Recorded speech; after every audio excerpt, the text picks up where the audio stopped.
በኢትዮጵያ ኦርቶዶክስ ተዋሕዶ ቤተክርስቲያን አስተምህሮ ዘመን የማይቆጠርለት ቦታ የማይወሰንለት ኢየሱስ ክርስቶስ ለሰው ልጅ ድህነት በቤተልሔም የተወለደበት ቃል ሥጋ የሆነበት ዓመተ ኩነኔ ተሽሮ ዓመተ ምሕረት የታወጀበት ነውና በልዩ ልዩ መንፈሳዊ ክዋኔዎች የኢየሱስ ክርስቶስ ልደት ይከበራል። መና ያለባት ንጹህ መሶብ ሰላም ለኪ ያዕቆብ ያያት በሎዛ። ይህንን የልደት በዓሉን ምክንያት በማድረግ በተዘጋጀው የአእላፋት ዝማሬ መርሃ ግብር ተሳታፊ ከሆኑት አንዷ የሆነችው ዳናዊት ጌታሁን በዝማሬዎቹ ምስጋናን ማቅረብ ብቻ ሳይሆን ክርስቶሳዊ አስተምህሮን የተማርንበትም ነው ትላለች። የዘንድሮ አእላፋት ዝማሬ ሁለተኛ ጊዜ ነው የምሳተፈው እና በዚህ ዝማሬ ላይ በጣም የተለያዩ በረከቶችን አግኝቼበታለሁ። እንዲሁም ደግሞ መታዘዝን፣ ኦርቶዶክሳዊ ስብዕናን እንማርበታለን። ካለባበሳችን ጀምሮ ሁሉንም ነገር እንማርበታለን እዚህ መተን።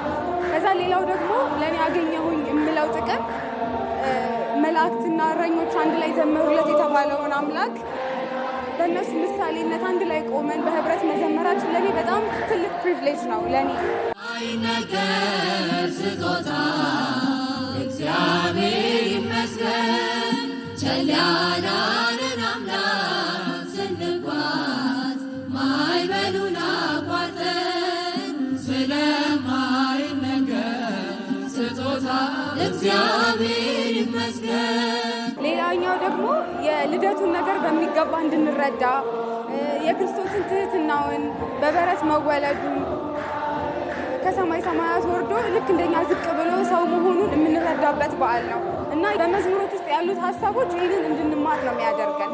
ሌላው ደግሞ በዚህ ወር ብቻ ሳይሆን በአጠቃላይ መዝሙርን ህይወታችን ውስጥ እንድናካትተው፣ ጸሎት እንድናደርገው እንዲሁም ደግሞ በዚች አንድ ወር ውስጥ ያሳለፍነውን ትህትና በለው ኦርቶዶክሳዊ ማንነት ይዘነው እንድንቀጥል ህይወታችን እንድናደርገው ነው በየጊዜው የሚነገረን ማለት ነው እና እነዚህ ነገሮች አትርፌበታለሁ።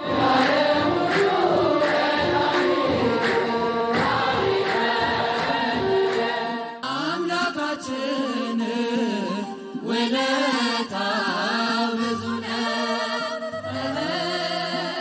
አምላካችን ይህንን ሐሳብ ኢየሩሳሌም ታምሬም ትጋራዋለች። የኢየሱስ ክርስቶስን ትህትናን ገንዘብ ልናደርገው ይገባል ስትልም ታክላለች።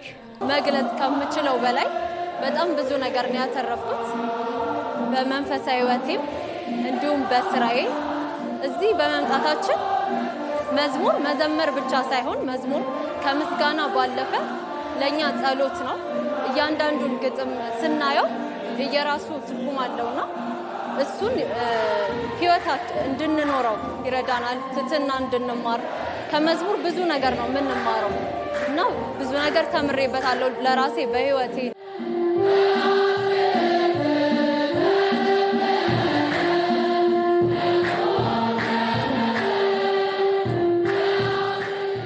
የክርስቶስ ልደት ትህትናን ያስተምራል። ምክንያቱም በበረት ክርስቶስ ንጉሥ ሆኖ ሳለ የጌቶች ጌታ የንጉሶች ንጉሥ ሆኖ ሳለ በበረት ነው የተወለደው።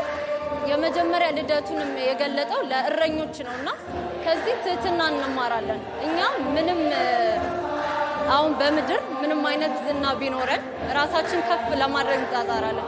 ግን ክርስቶስ የሁሉ ባለቤት ሲሆን ራሱን ዝቅ አድርጎ በበረት ነው የተወለደውና ከትህትና በላይ ነው የምንማረው። በቃ ከክርስቶስ ትህትናን ከመቤታችንም ትህትና እንማራለን። ምክንያቱም መቤታችን ራሱ በቅታ ሆነ ሳለ ንጽሕት የሆነች እናት ሆና ይህ እንዴት ይሆንልኛል ብላ ነው የተቀበለችው የገብርኤልን ቃል እና በመጨረሻው ለእግዚአብሔር የሚሳነው ነገር የለምና ሲላት ነው የተቀበለችው እነሆ የጌታ ባሪያ ብላ እና ከሁለቱም የምንማረው ትህትና ነው። ከክርስቶስ ልደት የምንማረው ትህትና ነው።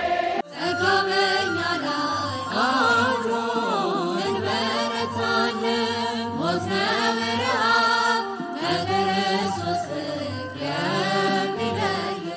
በኢትዮጵያዊው ጃንደረባ ትውልድ የጃን ያሬድ አገልጋይ የሆነው በአማን ጦመ ልሳን ለወራት ዝግጅት ሲደረግበት የቆየው የአእላፋት ዝማሬ ምእመናንን ዝማሬውን ቆመው አድማጭ ሳይሆኑ ተሰልፈው ምስጋናን አቅራቢ እንዳደረጋቸው ጠቁሟል። በኢትዮጵያ ኦርቶዶክስ ተዋሕዶ አማኞች መዝሙር እንደ ጸሎት እንደገና ደግሞ እንደ ምስጋና የምናደርስበት ነው። ከያሬዳዊ ዝማሬ ጋር ቁርኝት እንዲኖራቸው አንዱ መንገድ የሚከፍት ስለሆነ ምእመናን በተለየ ሁኔታ መዝሙሩን እየተዘጋጁ አሳልፈውታል።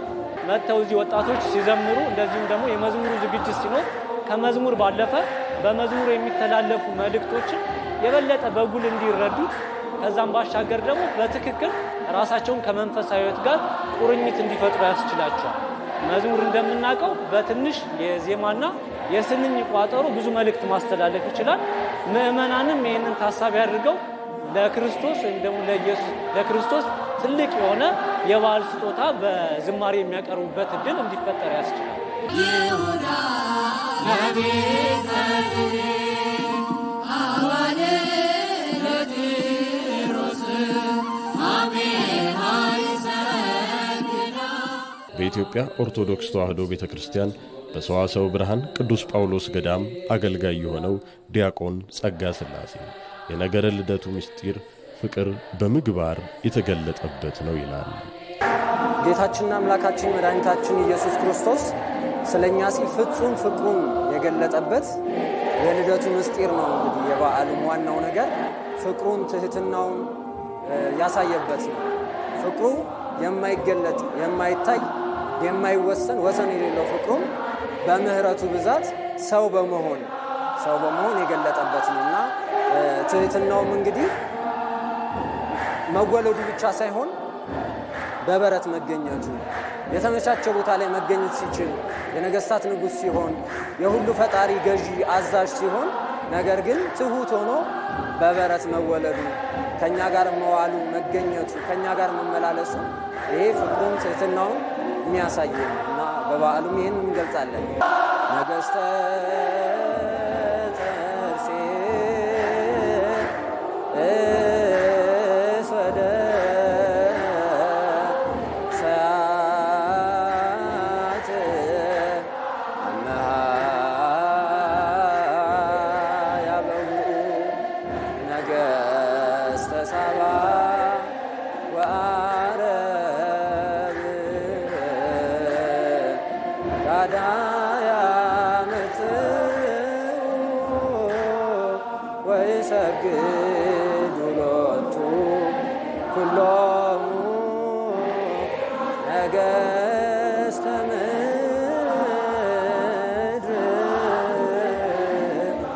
የምድር ነገስታት ሁሉ ለእርሱ ይሰግዱለታል ይገዙለታል ብሎ መዝሙረኛው ቅዱስ ዳዊት የተናገረው ነውና ያንን ምስጢር እያስፋፋች እያመሰጠረች ለምእመኖቿ ትናገራለች ቤተክርስቲያን። ያንን ነው የምትሰብከው በበዓሏ።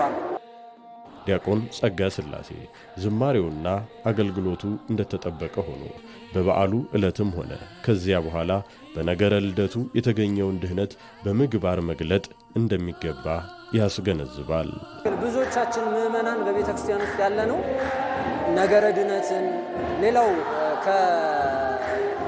ከቤተ ክርስቲያናችን እምነት ጋር የሚገናኙ ነገሮችን በሙሉ መስበክ፣ ማስተማር፣ መናገር እንችልበታለን። ግን ህይወቱ ነው ዋናው ነገርና በህይወት መተርጎም ነው። ጌታችን መድኃኒታችን ኢየሱስ ክርስቶስ ተወልዶልናል ብለን ስንናገር ደስታ ነው።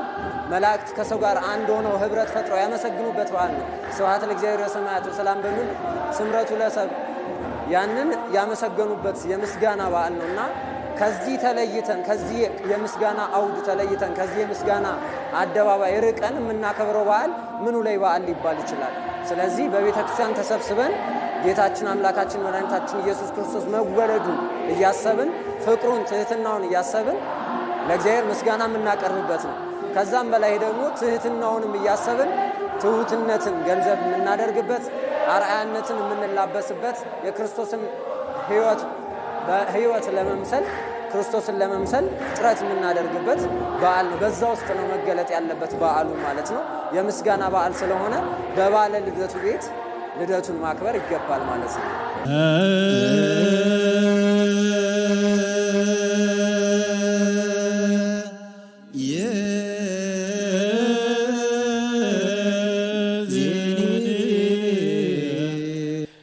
የኢየሱስ ክርስቶስ በዓለ ልደትን አስመልክቶ የተዘጋጀው የአእላፋት ዝማሬ በመስቀል አደባባይ ነገረ ልደቱን በሚያወሱ ዝማሬና ወረብ በርካታ ምዕመናንና የቤተ ክርስቲያኗ ሊቃውንት በተገኙበት በድምቀት ተከብሯል። ይዜኒ ለሰላም ንትዋ